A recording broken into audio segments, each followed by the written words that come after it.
Hello everyone. I'm Sanju Mahawar and I'm assistant professor at IPS Academy IBMR Indore. And today we are going to discuss about the introductory part of cybersecurity. In our discussion, we'll discuss the basics of cybersecurity that will include the definitions, the importance, and what are the goals of cybersecurity. We'll discuss the types of cybersecurity threats, then what are the different types of cyber attacks and techniques are there, what are the different cybersecurity domains are there, what are the security measures, security tools, and we'll discuss the security framework, ethical and legal issues, and at the end we'll discuss the emerging trends and challenges. So in this discussion, we are going to discuss these points. We'll start with the definition of cybersecurity.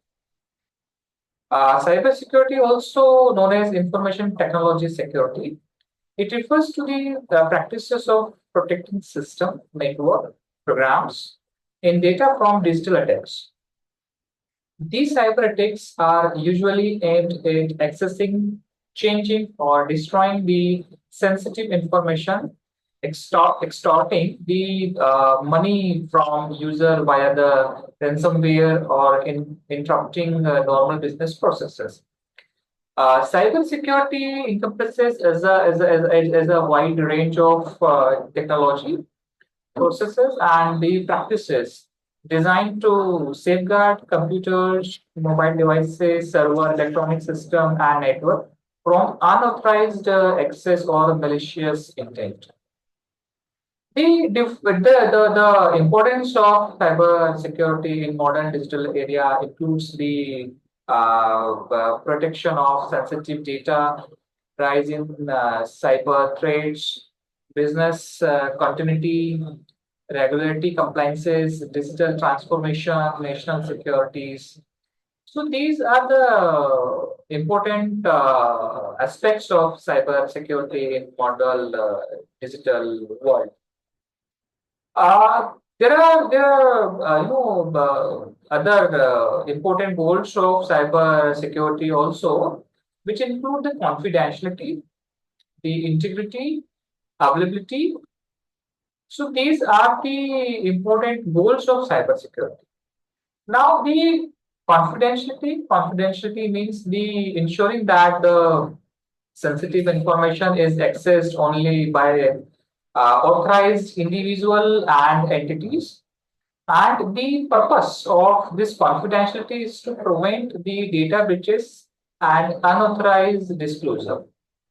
There are some examples of this confidentiality also there.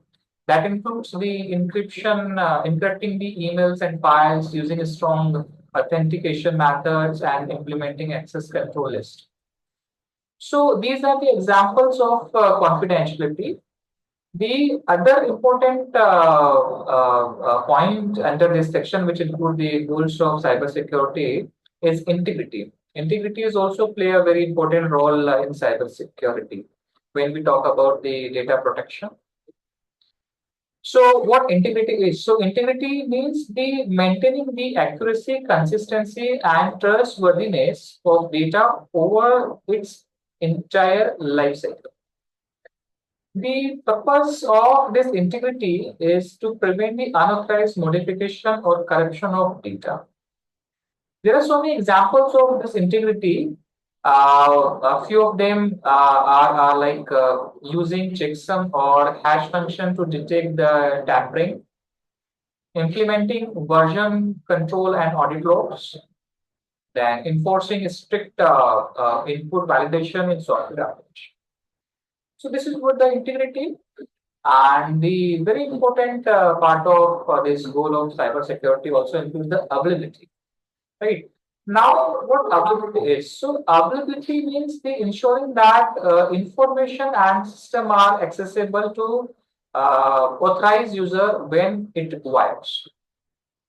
And the purpose is to minimize the downtime and maintain the productivity. This is what the purpose of availability, and that's the goal of cybersecurity.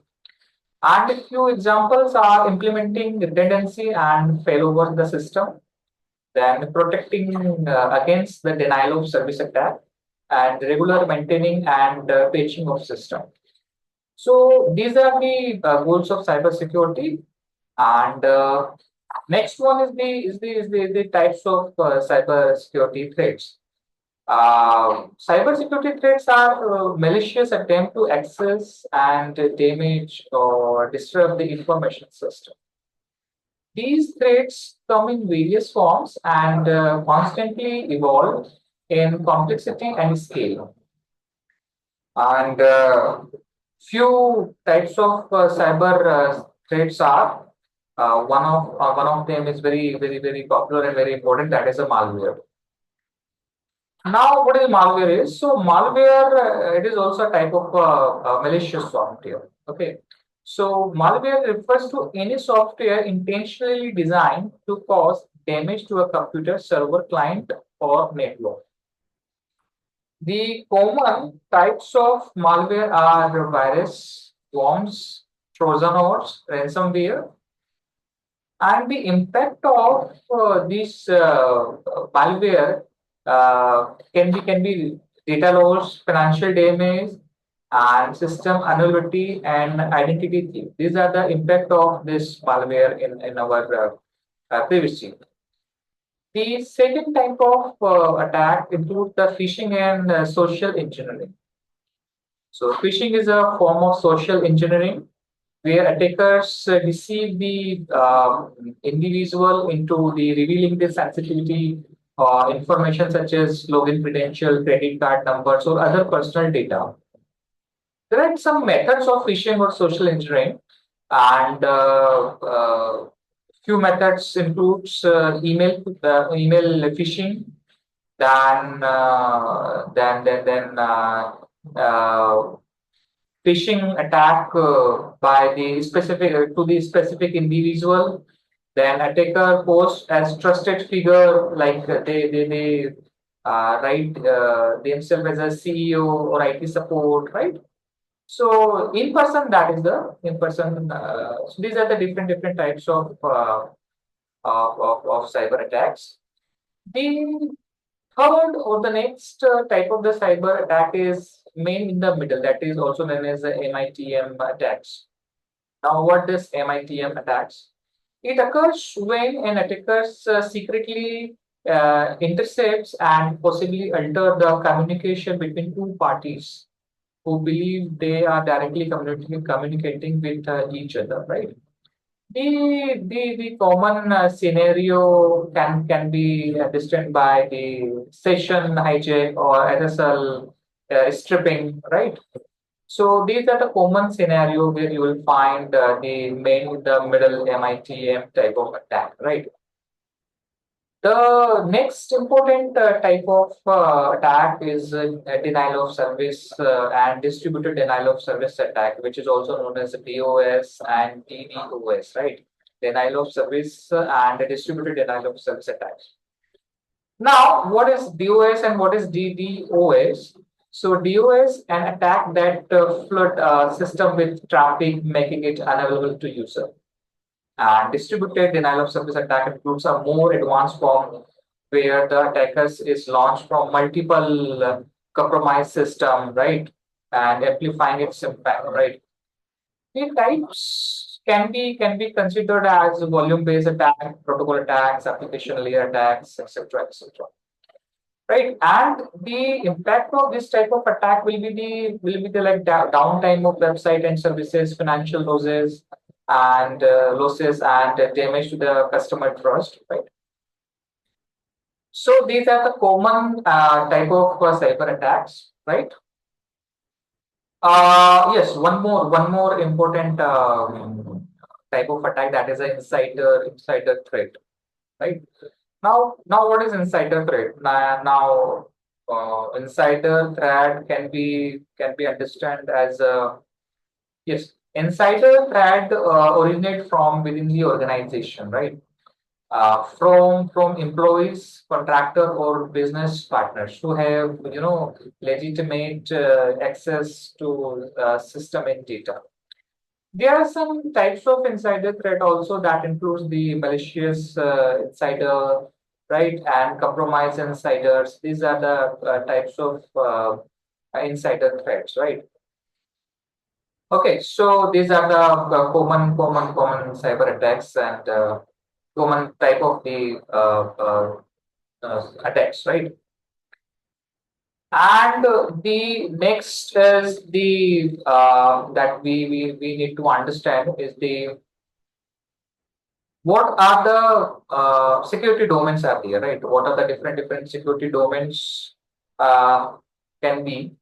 So security, cyber security is a broad field actually, and it comprises the multiple specialized domain, each addressing the different layers of defense. Now, this domain works together to provide comprehensive protection against the cyber threat. So, one of them is network security. Network security involves the protecting the integrity, confidentiality, and availability of data and resources as they are transmitted across or accessed via the network, right?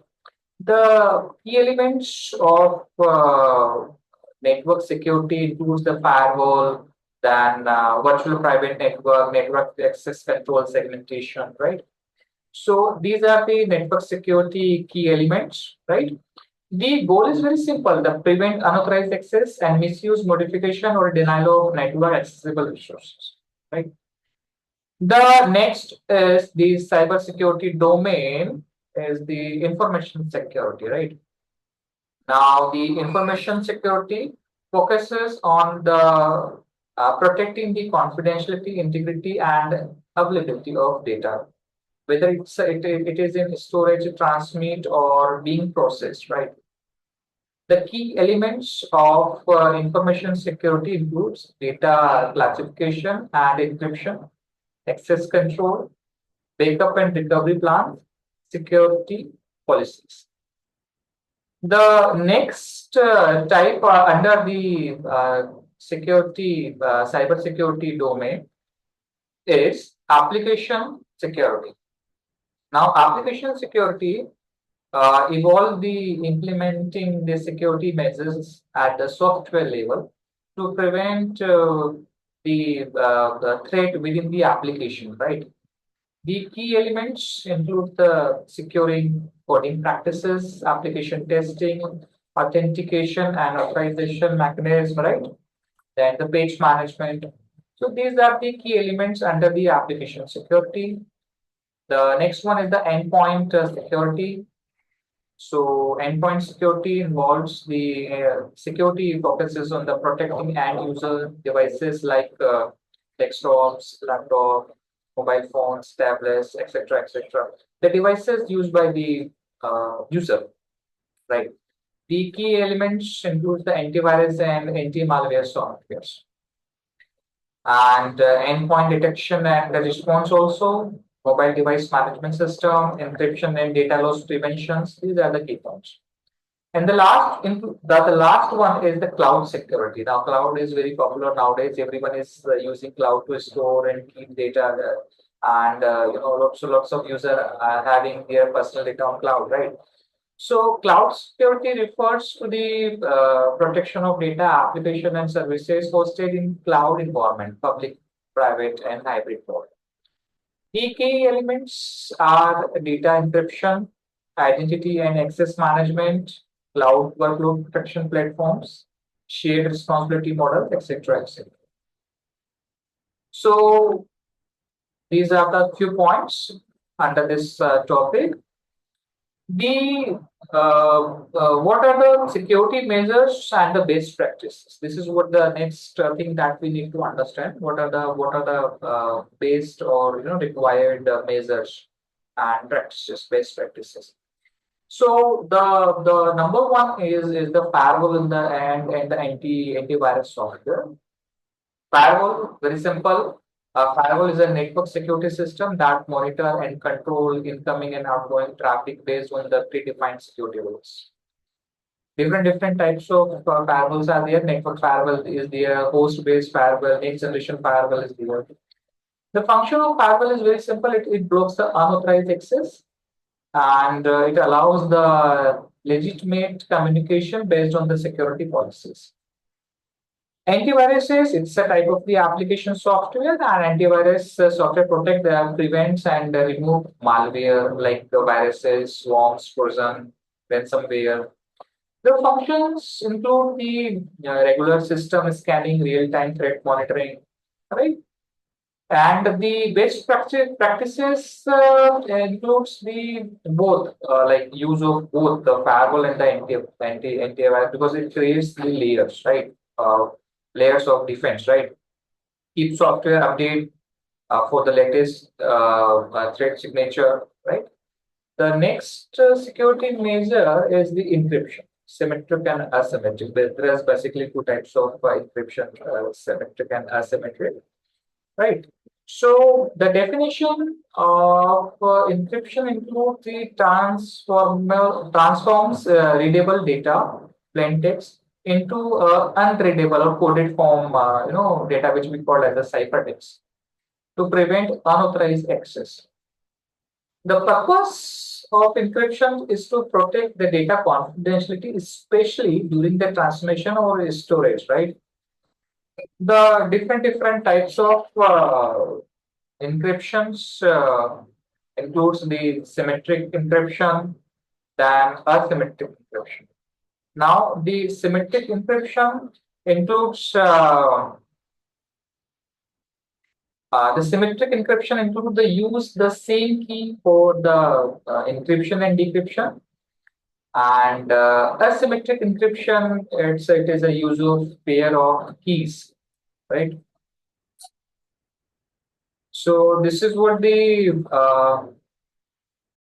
okay. So we were discussing the symmetric encryption and asymmetric encryption. Symmetric encryption examples includes the AES and DES algorithms are there, right? Few pros and cons of symmetric encryptions, pros is fast and efficient for large amount of data, and cons is key distribution can be a challenge if we select the symmetric encryption for the data. And asymmetric encryption example is RSA and ECC, right? Pros of this asymmetric encryption is a solved key distribution issue, and cons is slower than the symmetric encryption, right? The best practice is use asymmetric encryption for securing communication and symmetric encryption for the bulk data. If you are having the bulk data, then go for the symmetric encryption. Otherwise, asymmetric is the best option for data protection. Then multi-factor authentication is also the best practice and one of the very important part under the security measure. And the multi-factor authentication, now what is the multi-factor authentication is? So MFA is a security process that required user to provide two or more verification factors to gain access to a system or account. The authentication factors include the password or PIN, smartphone, smart card, tokens, fingerprint, face recognition, etc., etc.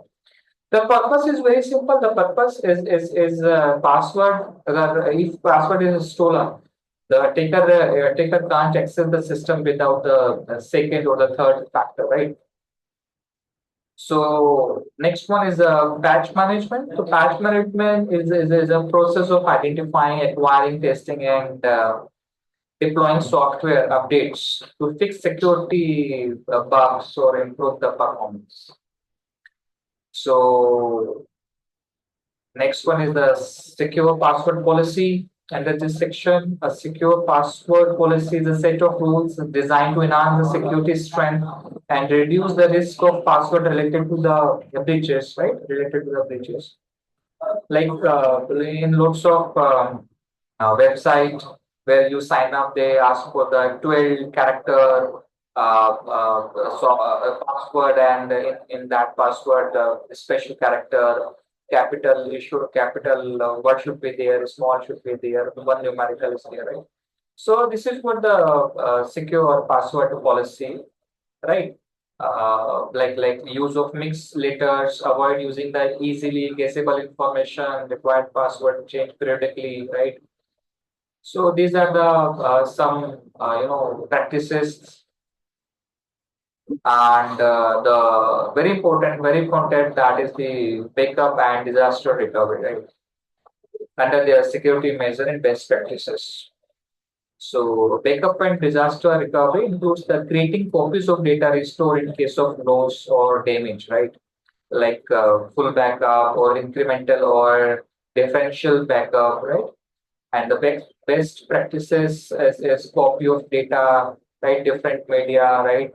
Automatically backup of data or regularly backup of data, right? Disaster recovery strategy plan to restore IT operation after a disruptive event like the cyber attack, the natural disaster, hardware failure, right? It includes the DR site, alternative location of cloud, business continuity plan, define recovery time objectives, right? The purpose is very ensuring the business continuity and reduce the down time or data loss, right? The next we are having the cybersecurity framework and standard. So few framework are there, right? Cybersecurity framework and standards are structured guidelines actually designed to help the organization manage and reduce the cybersecurity risk. They provide policy, procedure, and controls to strengthen an organization security posture, and often support regulatory compliances. So one of very important framework, which is also known as NIST, Cybersecurity National Institute of Standard and Technology, NIST, by USA. Then ISO IES 27001, International Organization for Standard, and International Electrotechnical Commission, right? Then these are the framework actually, right? Then CIS controls, Center for Internet Security Controls, right? Then compliance standards, GDPR, HIP, AA, PCI, DSS. These are some frameworks are there, right? Then we'll discuss the ethical part and legal issues under this cybersecurity. As digital technology evolves, so do the ethical and legal challenge that accompany them, right? So cyber ethics refers to the moral principle guiding behavior in cyberspace, while cyber laws are legal framework that govern digital product protecting rights and punishing the cybercrime, right? Ethical hacking is there, right?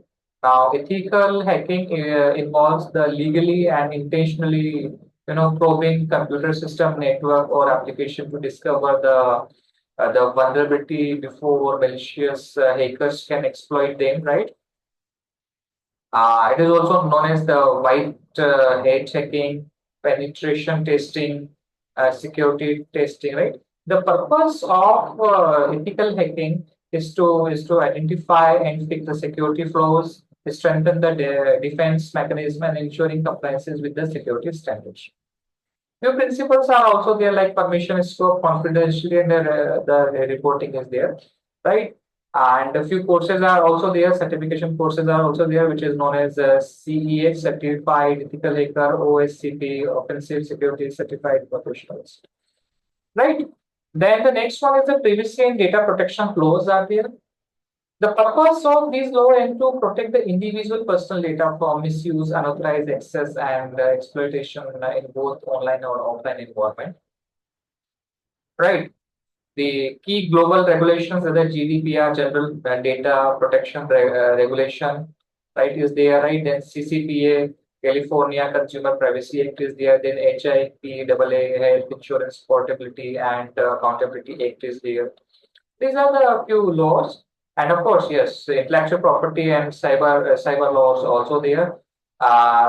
It defines the IP refers to creation of the mind, for example, software, music, trademarks that are legally protected, right? And the types of IP relevant to cyberspace, the copyright, trademarks, and patent. Cyber ethics concern the unauthorized and sharing or copying of digital content, and software hacking, legally the download or use of the pirated applications. Cyber laws say there are laws that define and penalize crime, criminal acts committed via the computer and legal networks. Common cyber crimes are hacking, unauthorized access, phishing, identity theft, cyber stalking, online, defamation, ransom, and malware attacks, intellectual property theft, right?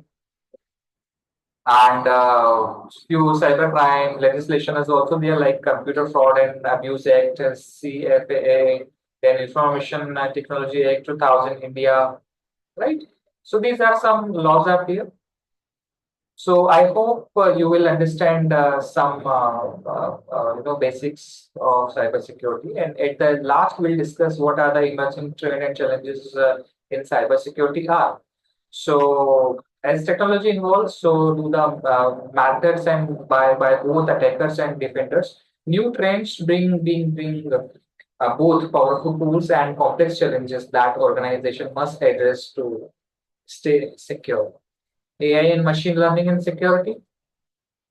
AI and machine learning are increasingly integrating into the cybersecurity to enhance threat detection, automate response, and improve the risk analysis. Right. There are some application in cybersecurity like threat detection. They use the AI and machine learning algorithms to analyze vast amount of data to detect the anomalies and pattern of malicious behavior. User and entity behavior analysis (UEBA) is also there, which identify the unusual activity, like a user is logging from two countries simultaneously. Then automated incident response is there, phishing detection is there. So AI-based filter recognize fake websites, malicious links, and social engineering attempts in email. A few challenges are like addressable, like AI attackers may use AI to evade the detection or automate the sophisticated attacks, bias in algorithm, data privacy concern, right? IoT security, right? Internet of Things is also the very trending topic today. IoT devices like the smart homes, wearable medical devices, industrial sensors are now widespread, but often lack proper security mechanisms, right? And security intelligence and cyber warfare, right? So it defines the collection of analysis and sharing of information about current and emerging threats. So these are the emerging trends in cybersecurity. So I hope you understand something, right? So thank you so much. Thank you.